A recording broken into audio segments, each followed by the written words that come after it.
través de internet, un programa de crecimiento integral que alcanza a cientos de personas en las naciones. Gracias a todos los ángeles por aplaudir. ¿Oyeron? Sin aquí escucharse. Aplausos en el espíritu. ¡Wow! ¡Qué riqueza espiritual hay aquí! Usted puede decir lo mismo. ¿Cuántos se sienten enriquecidos? Qué bueno, estos tiempos nos ensanchan, nos expanden, nos afirman, nos enderezan. ¿Sí o no? Nos depuran, nos sacuden, nos establecen y nos dimensionan en el espíritu. Y de veras que me siento más que honrado ser parte de esta compañía de hombres y mujeres que continuamente estamos anhelando ver el diseño de Dios establecido y manifestado en nuestra generación. Yo no sé lo que pensaron, o por lo menos leemos los escritos de lo que pensaron las generaciones pasadas. Yo lo único que sé es que nosotros somos responsables de esta. Cada cual responderá a cómo respondió a la luz que recibió en su generación. No podemos ser responsables por lo que le dieron a otros, sino por lo que a nosotros se nos confió. Y bueno, me ha tocado esta impartición de la tarde. Yo sé que ya ha sido una jornada larga, pero creo que a la misma vez que el cuerpo se va desgastando un poco, porque hemos estado luchando aquí con una bronquitis. Y entonces se supone que en mi mente yo hable, Lucas, despacio o bajito, dice Gerardo. Yo a veces veo a Lucas y a Gerardo que hacen así, yo digo, estoy alto. Son mis medidores.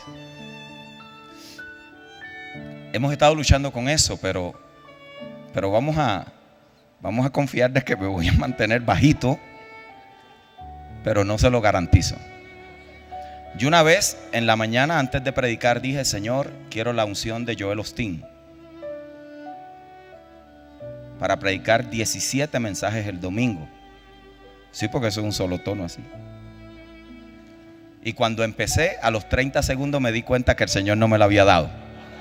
Entonces dije, no, pues no vuelvo a orar de esa manera, ¿no? Vamos a entrar en materia. Vamos a hablar un poco sobre la edificación de la casa de Dios. Dígalo conmigo, la edificación de la casa de Dios. Hay una declaración allí en Esdras, capítulo 6, verso 3. Esdras es el ministerio que Dios restaura luego del cautiverio junto al de Nehemías. Son dos ministerios que tienen que ser restaurados en la edificación de la casa. Uno tiene que ver con la línea de realeza, diga conmigo línea de realeza, y la otra con la línea de sumo sacerdocio, diga conmigo sumo sacerdocio. Por lo tanto, Esdras como profeta de Dios está declarando la intención de Dios para la reedificación de la casa, diga conmigo la reedificación de la casa. Es interesante porque cuando el pueblo regresa de cautiverio, regresó una generación diferente que no había visto el templo de Salomón en toda su gloria. Lo que ellos habían visto era lo que habían experimentado en el cautiverio. Dice la escritura que salieron en grupos del cautiverio. No todos salieron del cautiverio. Muchos se quedaron en la comodidad que habían aún alcanzado mientras estaban cautivos. No hay un nivel de esclavitud superior que cuando alguien ya es libre decide quedarse como esclavo. Aquella gente salió de allí, van a reedificar la casa, y ahora hay dos generaciones que están allí presentes: los que habían visto el templo de Salomón y los que estaban participando de la reedificación de la casa. Dice Esdras en uno de los capítulos que cuando los ancianos vieron lo que estaba reedificando, dice, lloraban hasta que se oía a larga distancia. Pero dice también que los jóvenes se regocijaban de gran manera.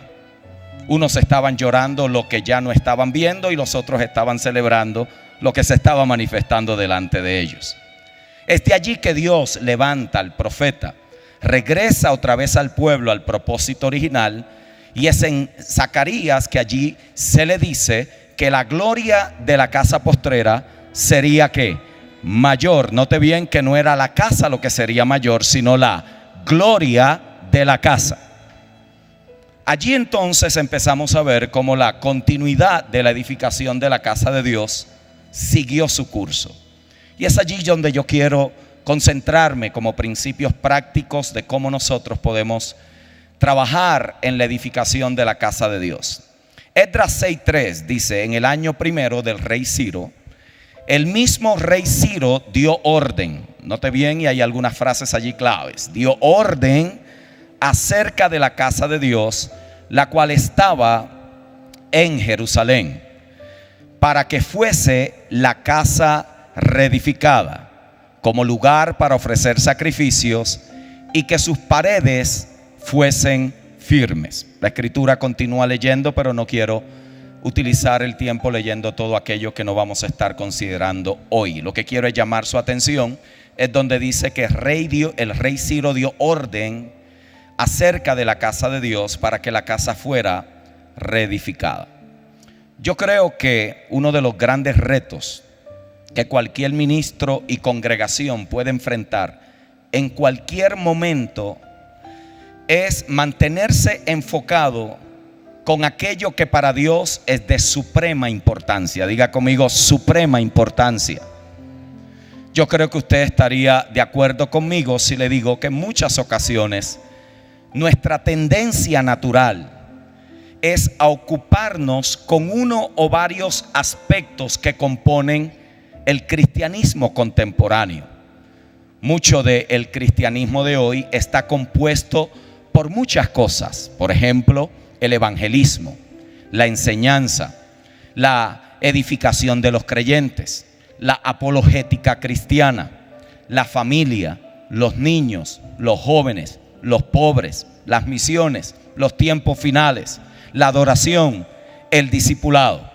Y por favor no me malentienda, porque todas estas cosas tienen su lugar y requieren atención. Pero a la misma vez muchas de estas cosas se pueden convertir en sí mismas.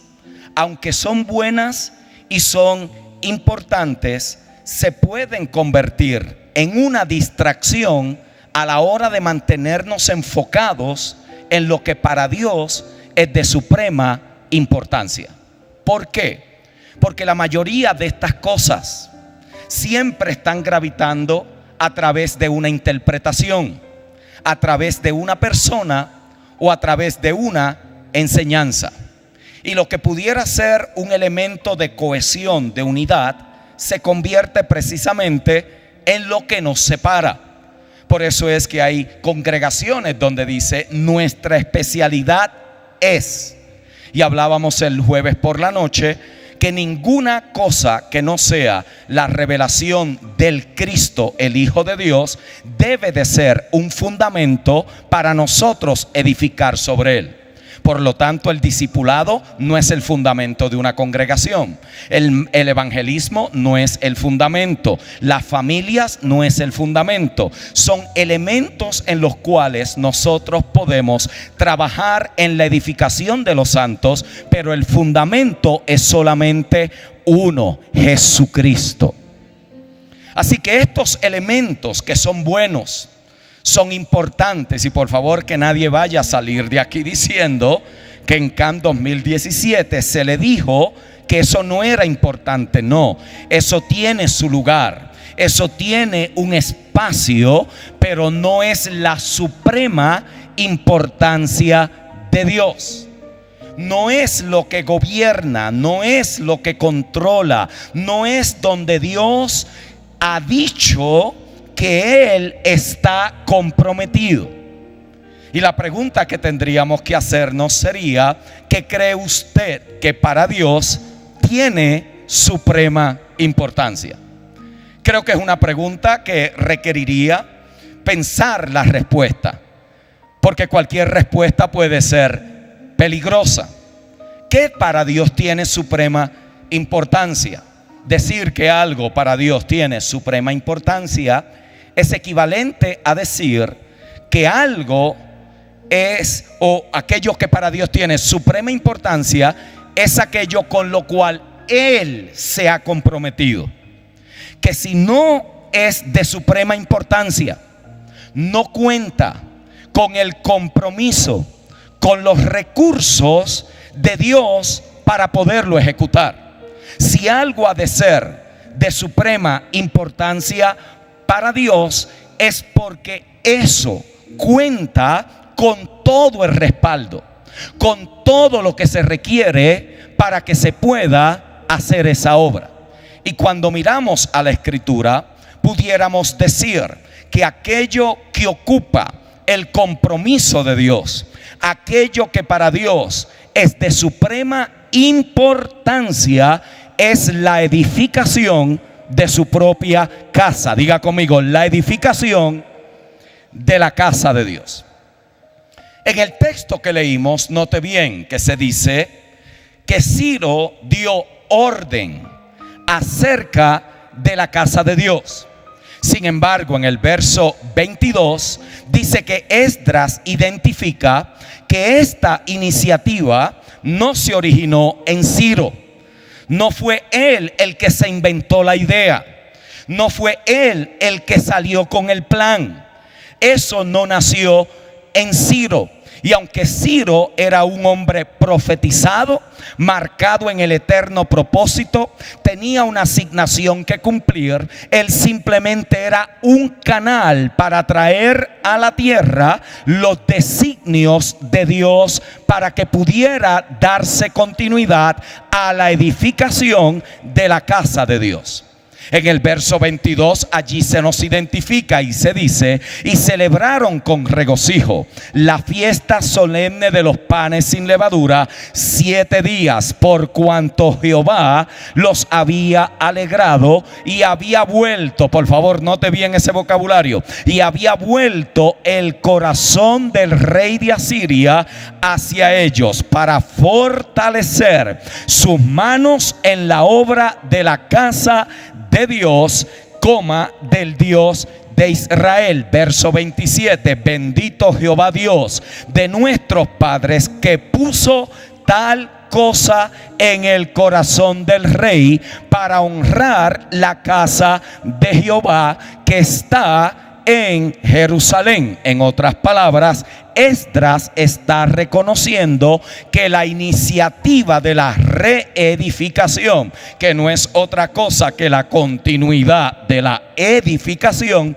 no se originó en Ciro, sino que se originó en Dios mismo. Por lo tanto, si Dios es el originador, si Él es el Padre que concibe la casa, entonces Dios está solamente comprometido, a pesar de las dificultades, a pesar de las complicaciones, a pesar del desánimo de la gente, a pesar de las luchas en el camino, a pesar de la falta de recursos, a pesar de que te falten las finanzas. Él no está comprometido con lo que tú quieras edificar, pero Él está comprometido con lo que Él ha dicho que es aquello que para Él es de suprema importancia. Óyeme bien, por eso te voy a declarar en el Espíritu de Dios: no te faltará absolutamente nada para poder completar aquello con lo que Dios está comprometido. No te va a faltar finanzas, no te va a faltar gente, no te va a faltar recursos, no te van a faltar conexiones. Si dejas de edificar lo que tú quieres para edificar lo que Dios ha dicho que está comprometido, Dios abrirá fuentes arriba, fuentes abajo. Y si tiene que usar a un Ciro en tu ciudad, también lo utilizará para que la obra tenga continuidad.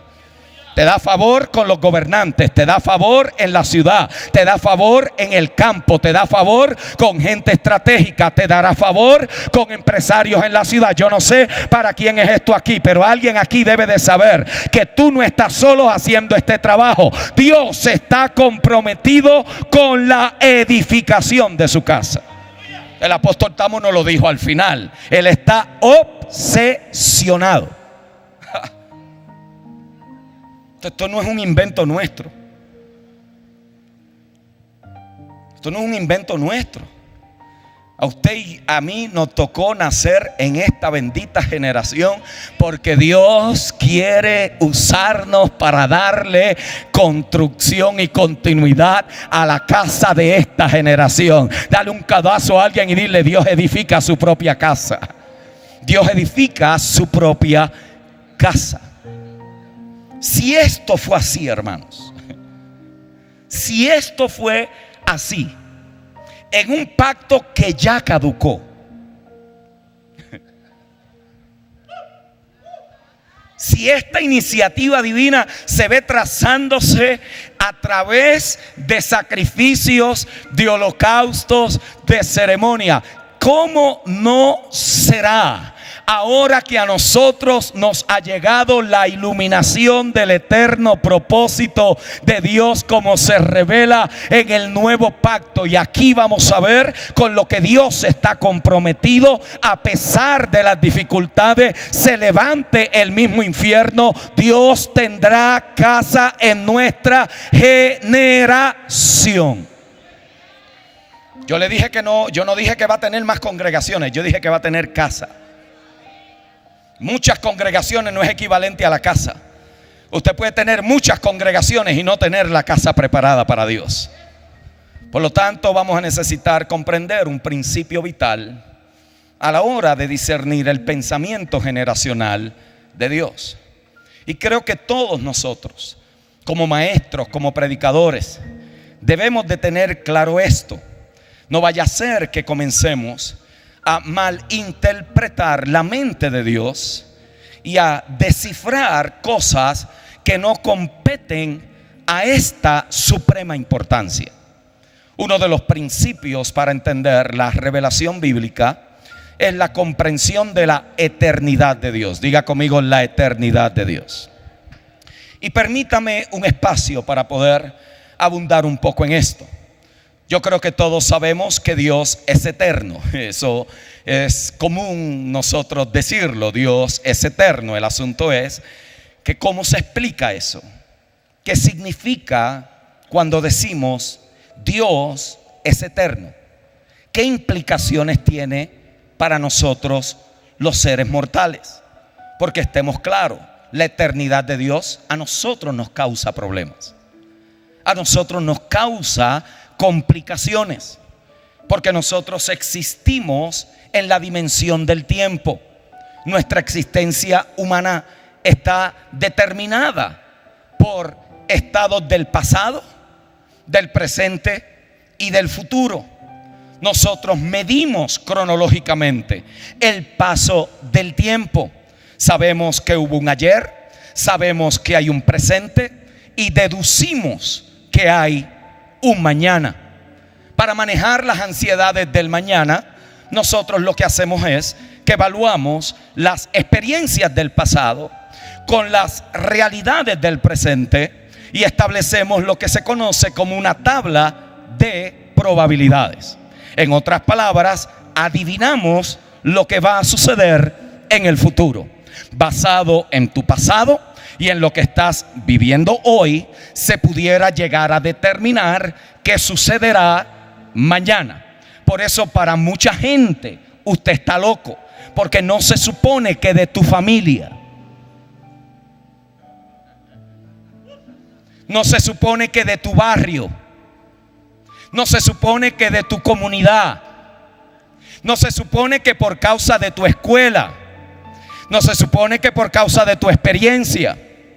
¿Por qué? Porque la gente natural va a evaluar nuestra condición basada en la experiencia que hemos tenido, lo que pueden ver hoy en el presente, para deducir qué podrá suceder en el futuro. Y lo grandioso de esto es que Dios no comienza con tu historia, Él comienza con su propósito. Por lo tanto, Él no te llamó porque tú tenías y dabas las calificaciones perfectas. Él te llamó por pura gracia a ser un edificador en esta generación, al punto que Él elimina tu pasado, se te mete en el presente y te da seguranza porque Él está dirigiendo todos tus pasos.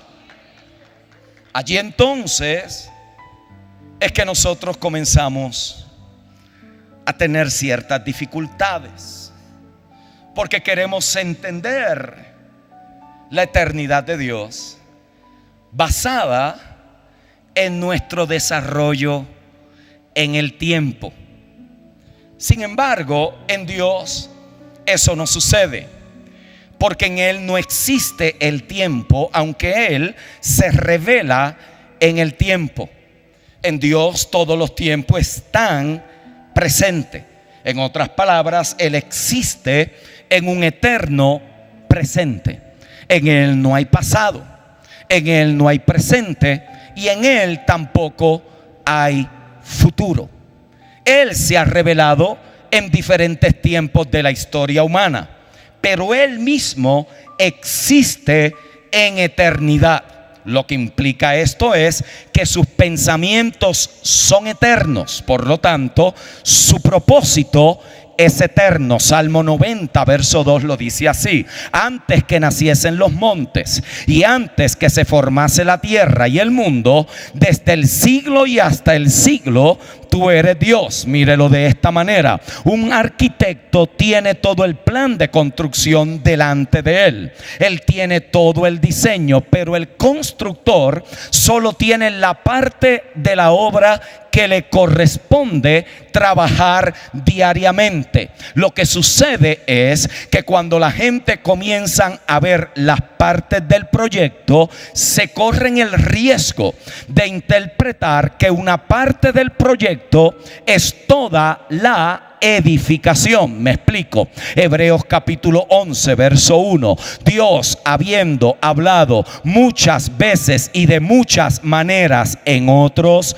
tiempos a los padres por los profetas, dice que ahora nos ha hablado por su Hijo. Muchos de los que oyeron a Dios en el pasado creyeron que lo que Él le estaba diciendo era la totalidad del proyecto, era la consumación del proyecto. Sin embargo, aquello era una parte del proyecto. Sin embargo, el edificio contenía la eternidad de Dios. En otras palabras, lo que para ellos estaba ya completo, Dios sabía que era una parte en el proyecto de edificación. Por eso el tabernáculo del desierto no era el proyecto final. Por eso el tabernáculo de David no era el proyecto final. Por eso el tabernáculo de Salomón no era el proyecto final. Por eso todo lo que vemos en el pasado no era el proyecto final. Aquellos eran partes del proyecto de la casa que Dios estaba edificando y que eventualmente manifestaría en el tiempo. ¿Qué implica esto? Que el diseño de Dios gobierna cada parte. Diga eso conmigo: el diseño de Dios gobierna cada parte. Y como la mente de Dios mismo no está creciendo o no está en evolución, en Dios no hay progreso. Él está completo en sí mismo todo el tiempo. Lo que Dios hace para manifestar en el tiempo aquello que en Él ya está completo es que establece intermediarios. Y a eso usted y yo lo conocemos como sombras, tipos y figuras. ¿Qué es lo que Dios hace? Plasma en la tierra algo que ya es una realidad en los cielos. Plasma de una manera visible lo que ya está terminado y completo en lo invisible. Este principio es importante porque lo que indica es que cualquier cosa que procede de Dios en el tiempo contiene el pensamiento eterno y pleno de Dios. En otras palabras, aquello contiene la mente espiritual de Dios. Allí estaba Dios hablando. Allí en las vestiduras, allí en el lino del tabernáculo, allí en las vestiduras de los sacerdotes, allí en cada detalle minucioso que usted y yo vemos, en el cordero sacrificial, allí estaba la mente de Dios comunicando el eterno propósito de Dios, lo que Pablo le llama el misterio que había estado oculto a generaciones pasadas, pero que ahora ha sido revelado por medio de sus santos apóstoles y profetas a los santos. ¿Sabe para quién es la revelación del misterio? Diga conmigo: para nosotros. Usted y yo somos los destinarios de la revelación del misterio. Usted y yo somos los destinarios del código que había estado oculto a través de todas las generaciones. Usted y yo, esto no es para 2 o 3 que digan que tienen la última revelación. Esto es para cada santo que está siendo edificado en la casa de Dios. En la revelación del misterio tiene que estar allí improntada para que pueda ser la casa edificada. Allí estaba, por medio de modelos, de sombras, de figuras. La mente de Dios estaba allí. Esta es la razón, mis amados hermanos y hermanas, que la revelación tiene como propósito impartirnos conocimiento e inteligencia espiritual. La revelación no tiene otro propósito sino es ayudarnos a discernir la mente de Dios. La razón por la cual somos iluminados en el entendimiento por medio del espíritu de sabiduría y revelación es para que podamos llegar a comprender la herencia que hemos recibido en Cristo. Por lo tanto, el propósito de la revelación es empoderarnos.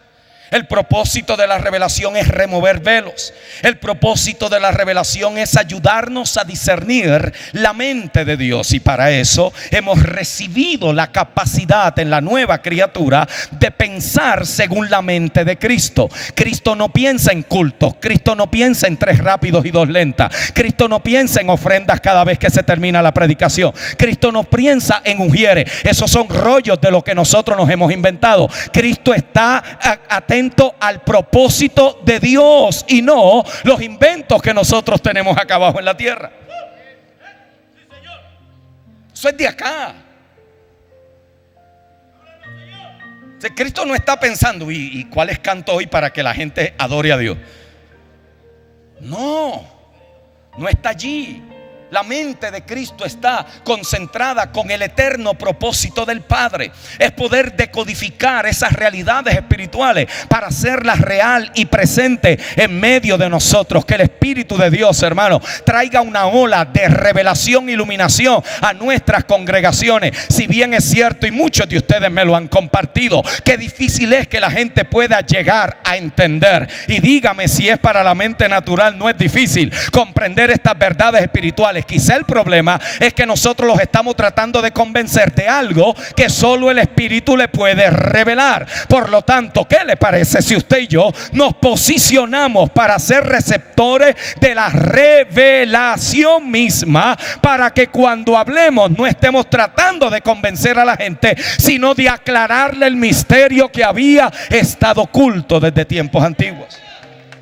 Y allí se crea el terreno, el espacio, para que el Espíritu de Dios, oh mis amados pastores y predicadores, cuántas veces me recuerdo, amado Lucas, antes uno se subía a la plataforma y uno con aquella carga para que la gente entienda, para que la gente comprenda. No, mi amado hermano, tú eres un mensajero, tú eres un delivery boy, tú eres alguien que llevas allí algo que primero se iluminó en ti, algo que primero se formó en ti, algo que primero está dentro de ti. Hay verdades que ustedes están escuchando aquí que no pueden irlas a predicar la semana que viene.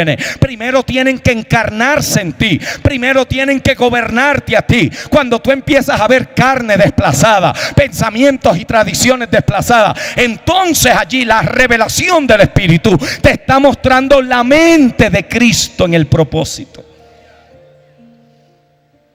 Allí es que la revelación tiene su efecto en ayudarnos a comprender la mente de Dios. Por lo tanto, la revelación nos permite ver a través de la forma, nos permite ver más allá de la presentación inmediata, nos permite ver y entender según el pensamiento eterno y completo que lo compone. La revelación nos permite ver más allá de lo aparente, más allá de lo que el ojo humano pudiera ver. Nos permite penetrar espacios que humanamente serían imposibles. No es la destreza y la sagacidad humana, no es el hombre natural haciendo de la suya. Es una perspicacia, es una sagacidad, es una profundidad espiritual que allí nos permite ver no el corazón del hermano nada más, sino el corazón de Dios. Porque hay gente que cree que Dios los puso a mostrar las motivaciones de la gente, hermano. Nuestro llamado es a iluminar la mente en el espíritu para que el propósito de Dios sea entendido en nuestra generación. No es estar juzgando gente, es estar juzgando entre lo que es de Dios y lo que no es de Dios. Por lo tanto, la revelación nos permite ver más allá de lo aparente. La casa que Dios puso en el corazón de Ciro tenía que ser reedificada. Pero aquella casa era solo, diga conmigo, una representación. Diga, una representación. Era una representación ¿qué? Terrenal, temporera, del vasto pensamiento de Dios. Era simplemente lo que ellos podían ver en el momento. Pero era una representación ¿de qué? De la casa eterna de Dios. Lo que ellos vieron en el tiempo era lo que siempre en Dios había existido. Por lo tanto, la casa en el tiempo pasaría, pero el pensamiento eterno de Dios no pasaría. El pensamiento estaba detrás de la sombra. Era lo que permitía que para ellos aquello fuera visible, pero no era la consumación de todo lo que Dios se había propuesto. Por eso es que la escritura es una multiforme expresión de este principio, de diferentes formas, de diferentes maneras, a través de presentación y representación, símbolos, sombras, tipos y figuras. La Biblia es una expresión multifacética, diga conmigo, de la casa de Dios. Desde principio a fin, este asunto tiene que ver con la casa de Dios. Desde la eternidad hasta la eternidad. Esto no es un asunto dispensacional. Esto es un asunto de propósito eterno. Esto no es algo exclusivo de nosotros. Esto es lo que siempre estuvo contenido en el deseo y la intención de Dios. Por eso es que la narrativa de la Biblia nos revela que Dios, y el apóstol Tamo puso esto de una manera magistral, salió de la eternidad, salió de lo incomprensible, salió de lo inaccesible, salió de la sombra, salió de aquello que no se podía ver, salió de lo invisible y lo desconocido para revelarse de una manera única a un organismo vivo. Dios no salió para construir algo muerto, Él salió para edificar algo vivo. Dale un codazo a alguien y dile: Dios trata con las cosas vivas. Él trata con las cosas vivas. Todo lo que Dios toca vive, todo lo que Dios hace es vida, todo lo que Dios manifiesta es vida. Díselo a 3 personas: todo lo que Dios hace produce vida. Es una creación única, un organismo vivo. Y Él mismo se lo había propuesto en sí mismo. Y entre muchas designaciones y títulos que la Escritura le da a este principio, el que vamos a hablar hoy es el principio, diga conmigo, de la casa. Por lo tanto, Dios salió de lo invisible a lo visible para estar presente, para darse a conocer y para poder ser accesible en una morada que Él le llama su casa, que Él le llama su habitación, que Él le llama la morada de Dios en el Espíritu, que Él ha preparado para Él mismo, que Él mismo se ha construido para Él, que Él está comprometido con esa edificación, que Él mismo hará lo que tenga que hacer, se levante quien se levante, se oponga quien se oponga. Lo que Dios se ha propuesto en sí mismo se cumplirá. Y esta es la verdad que está a través de toda la Escritura. A la medida que usted y yo vamos comprendiendo esta verdad espiritual, nos damos cuenta que esto es más que una mera enseñanza o una verdad más en la Biblia, o que es otro principio más que la gente necesita conocer. En realidad, este principio de la casa de Dios es el que gobierna el propósito y la mente de Dios mismo. En otras palabras, con lo único que Dios está comprometido es con su casa.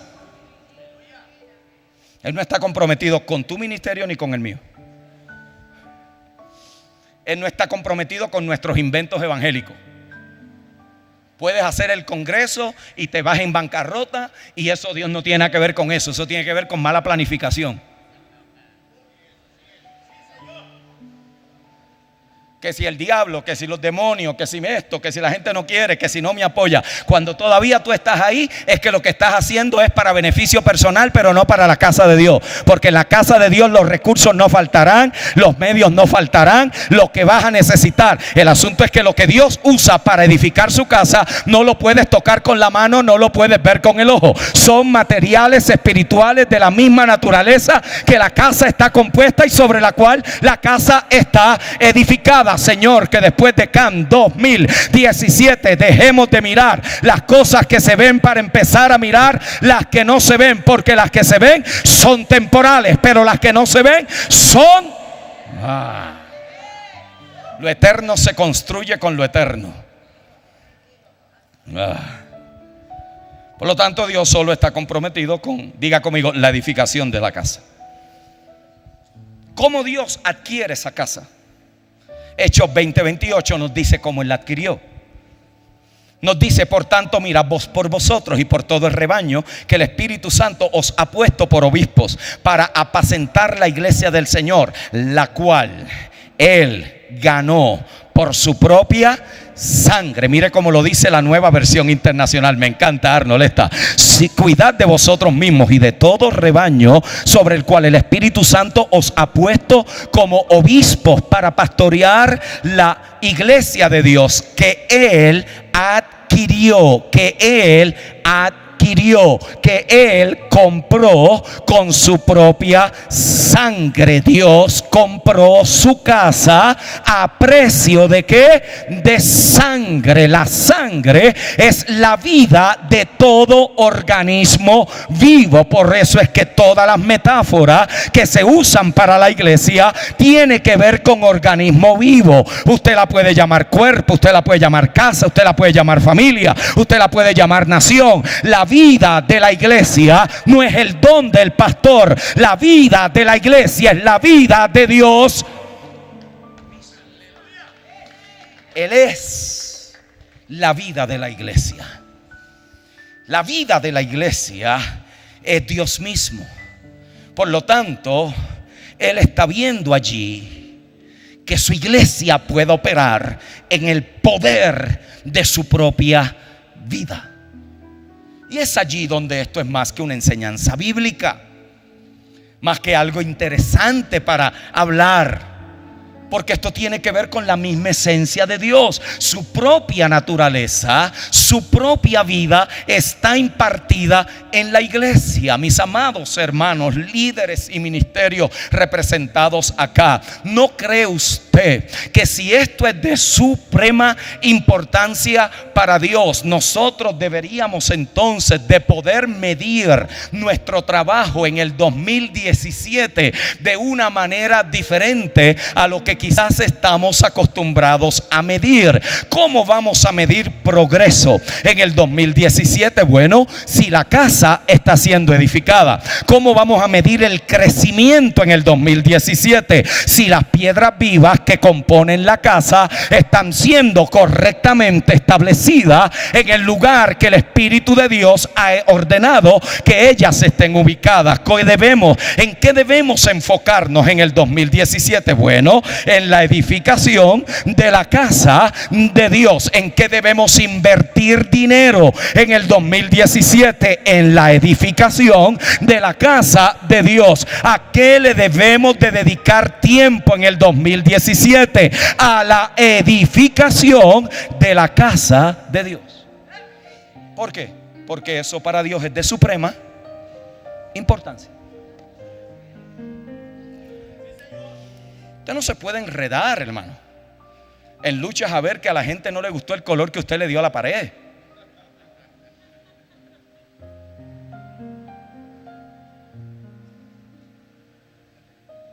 Tenemos que subir de inexpertos a peritos.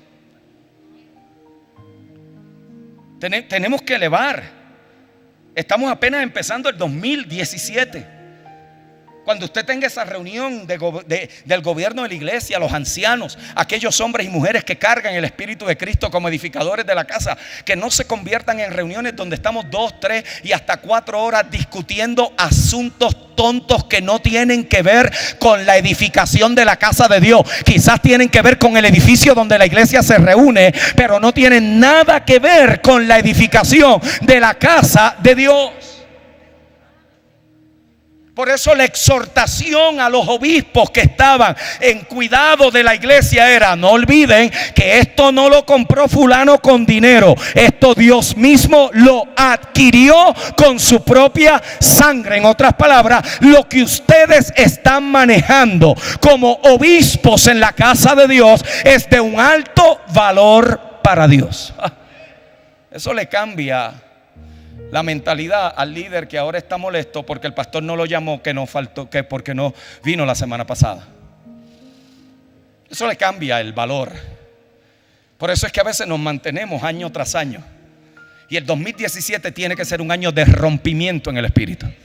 Tiene que ser un año de eliminar todas las tonterías que nos han detenido hasta ahora para avanzar en el propósito de Dios. No tenemos tiempo que perder. Dile a 3 personas: yo no tengo tiempo que perder. Yo voy a ser sabio, voy a ser diligente, voy a ser una persona entendida. No voy a emplear allí la carne para tratar de proceder con las cosas del espíritu, pero quiero perspicacia espiritual. No quiero concentrarme en aquellas cosas que me desgastan, me drenan, me desenfocan. Quiero mantener lo que es para Dios supremamente importante, y nada es más importante para Dios que la edificación de su propia casa.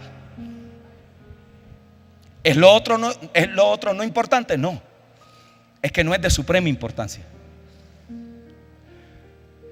Tiene lo otro valor en su lugar, seguro, como estrategia, como aquellas cosas que podemos hacer para avanzar en lo que nos compete y nos han confiado. Pero usted no se puede gastar allí.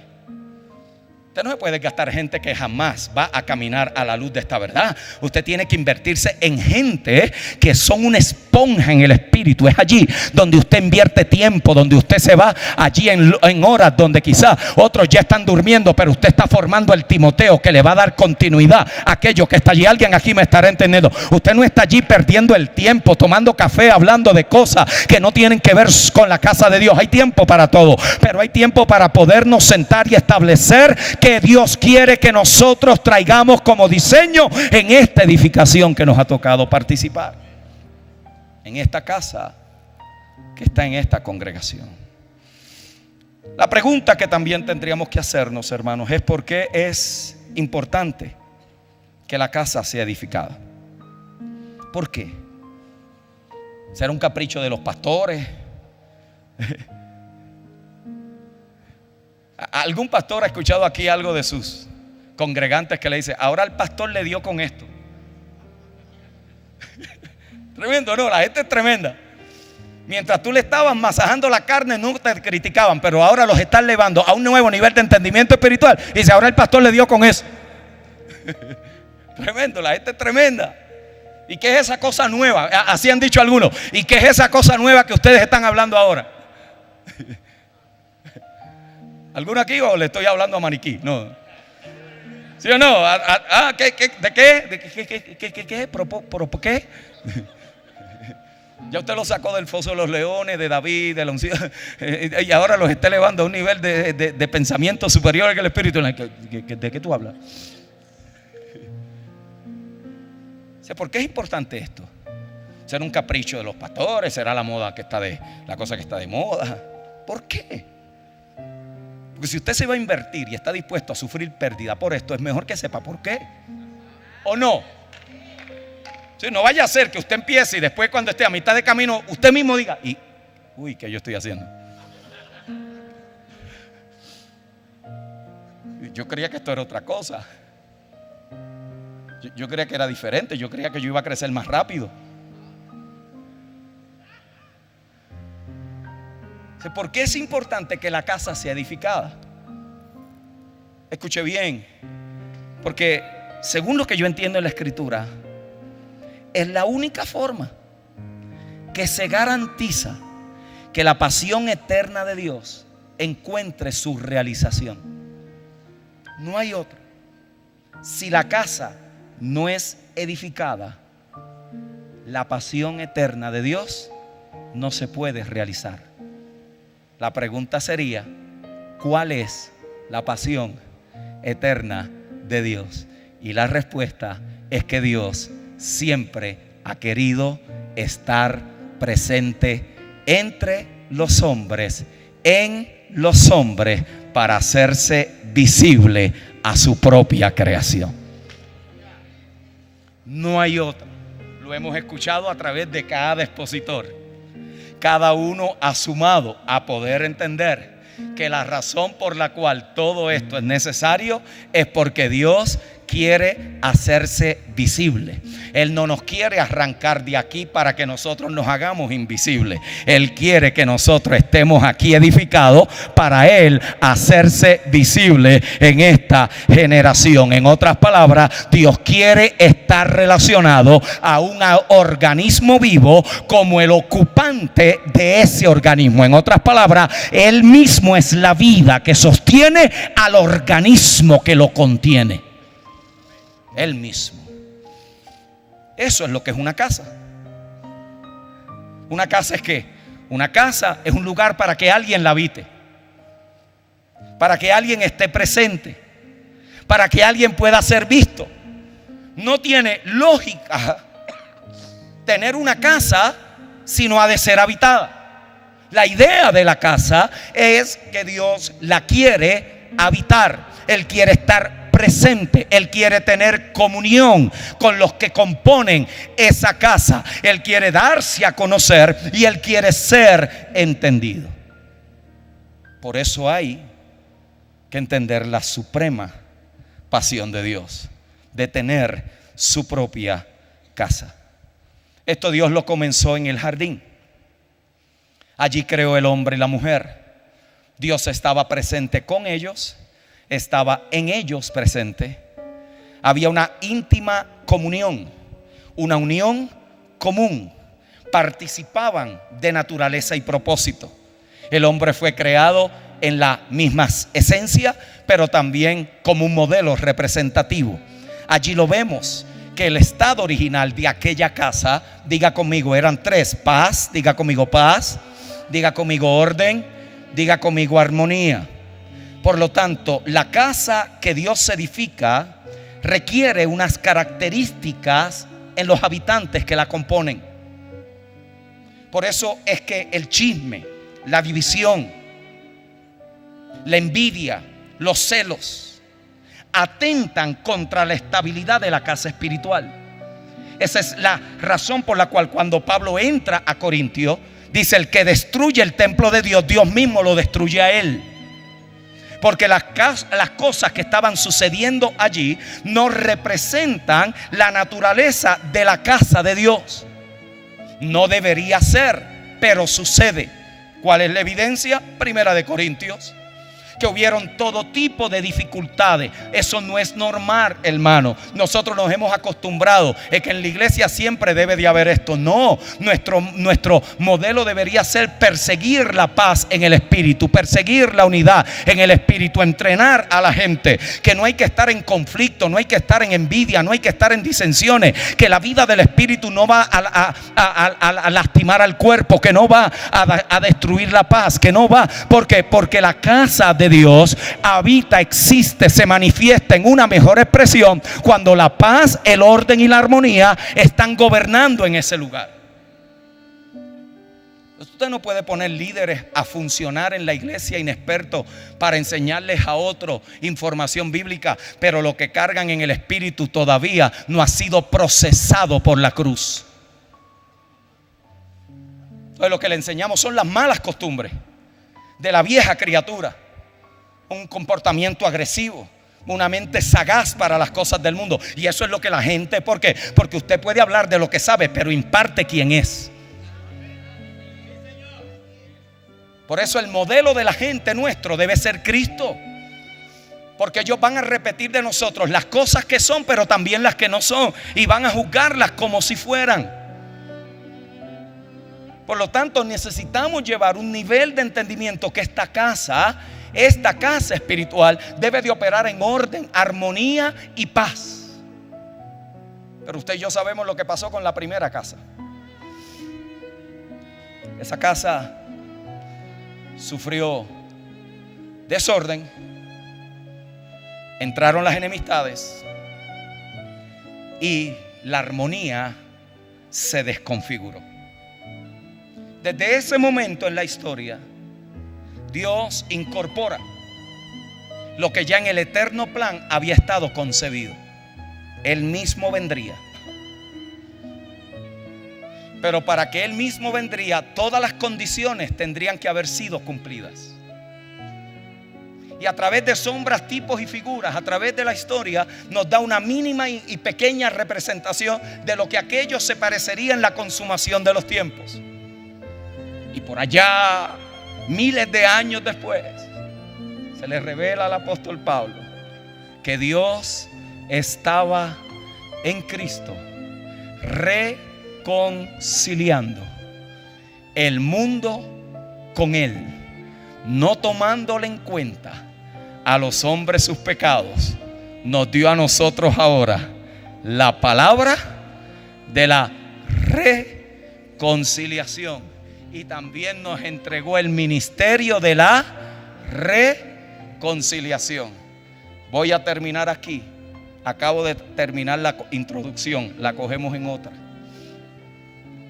Algo que requería ser reconciliado es porque en un momento estuvo conciliado. Algo que requería ser recompuesto es porque hubo un tiempo donde estuvo compuesta. La casa de Dios fue interrumpida en el Edén, pero Dios mismo vino en su propia casa. Jesús era el portador de la presencia de Dios mismo. Dios estaba en Él reconciliando al mundo con Él. Ya no era por una sombra, ya no era por una figura, ya no era por un profeta, ya no era por un enviado particular. Él mismo asumió el rol de ofrenda y de ofrendante, de altar y de sacrificio, de casa y de habitante. Alguien aquí debería decir: Padre, gracias. Gracias porque en Cristo todas las cosas regresaron al orden que tú te habías propuesto en ti mismo. No en el Edén, sino desde antes de la fundación del mundo hemos sido reconciliados. Hemos vuelto a estar conciliados en orden, en armonía y en paz. Hemos regresado a gobierno, hemos regresado a comunión, hemos regresado a la vida, hemos regresado al orden. Alguien aquí debe de saber que Dios ha regresado todo lo que se había desordenado al orden original, y tú y yo somos parte de esa manifestación de la casa de Dios en esta generación. Jesús manifestó la casa como ningún otro, porque Él era el tabernáculo de Dios entre los hombres. Pero Él era uno. Diga conmigo, Él era uno. Y Dios nunca ha querido uno. Diga conmigo, Dios nunca ha querido uno. Dios siempre ha querido muchos. Uno era necesario porque uno lo echó a perder. Pero Dios se movió de uno a muchos, para que los muchos sean uno. De uno,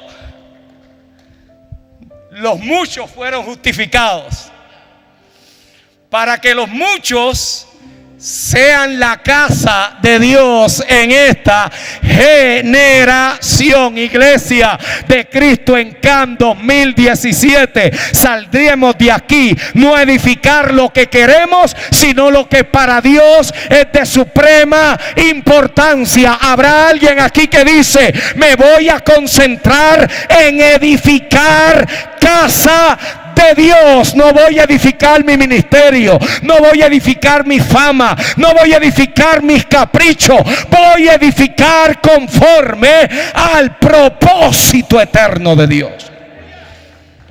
Y allí no te faltará dinero, no te faltarán conexiones, no te faltarán medios, porque Dios está comprometido con su propia casa, la cual casa somos. Diga, nosotros, no yo. Uno no es casa, muchos somos casa. Yo no soy la casa como congregación, somos la casa entre muchas congregaciones. En Colombia, en Venezuela, en Guatemala, en México, en Honduras, en Chile, en El Salvador, en todos los países del mundo. La casa de Dios está levantándose sobre el monte de Sión para decirle a las naciones: este es el diseño que ustedes no ven con el ojo, pero que nosotros lo hemos manifestado. Esa casa, no hay puertas del Hades, no hay gobierno en la tierra. Usted le quita el edificio y se multiplican. La historia lo prueba. Usted los mete debajo de un árbol y crecen como hormiga. Pero si usted cree que la casa es esto, le quitan el edificio y se le acabó la casa. Pero si usted cree que la casa contiene la misma vida de Dios, mientras más la oprimen, más aumenta. Usted la trata de aplastar y le salen israelitas hasta en los árboles de mango. ¿Alguien aquí me está entendiendo? Usted trata de detener la iglesia primera y los romanos decían: pero esta gente, mientras más uno los oprime, parece que más poder aparece en ellos. Seguro, porque la cruz estaba allí operando. Alguien aquí debe de saber que lo que tú crees que ha sido pérdida es Dios preparándote en el espíritu para manifestar la esencia de lo que allí estaba sucediendo. Cristo será visto en medio de esa opresión que estás viviendo. No vas a ir a pelear brazo a brazo, carne a carne. No vas a estar allí tratando de lograr lo tuyo. Que me dejaron, que me traicionaron. Muere a ese estilo de ministerio y empieza a decir: a un muerto nadie lo puede ofender, a un muerto nadie lo puede traicionar, a un muerto nadie le puede hablar en contra, a un muerto nadie lo puede juzgar. Y te paras allí. Y cada vez que te des cuenta, como yo me doy cuenta cada rato, que algo está vivo, hay que volver a la cruz. para que allí muera todo vicio, toda pasión del hombre viejo que está conforme y creado a los vicios de la carne, del mundo sensorial, para que Cristo sea todo en todos. O que nuestra gente se apasione no con una enseñanza, no con un principio, no con una doctrina. Que nuestra gente se apasione con alguien. Que sea Cristo tan real para nuestra gente, hermano. Que te canceles consejerías porque el Señor le habló antes de llegar a ti. Pastor, olvídese de la consejería. Hoy, mientras estaba orando, el Señor habló a mi espíritu. Se nos van a deshacer muchas de las cosas que hoy ocupan nuestra atención, porque habrá orden, habrá paz y habrá armonía. Saldrán y florecerán cosas que estaban allí siempre, y esas son necesarias para que se apruebe solo lo que es de Dios en la edificación.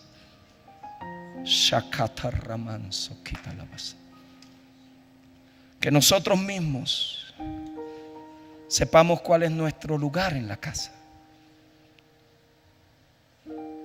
Que estemos en paz con el lugar que nos tocó en la casa. Porque al fin y al cabo es la composición de todas las piedras correctamente coordinadas, juntamente edificadas, que podemos decir que hemos estado edificando la casa de Dios. La edificación de la casa de Dios. Él quiere ser visible. Él quiere ser nuestra propia vida. Él quiere manifestar su propia naturaleza. 2017, que sea un año de edificar sobre el fundamento eterno. Paz y gracia de nuestro Señor.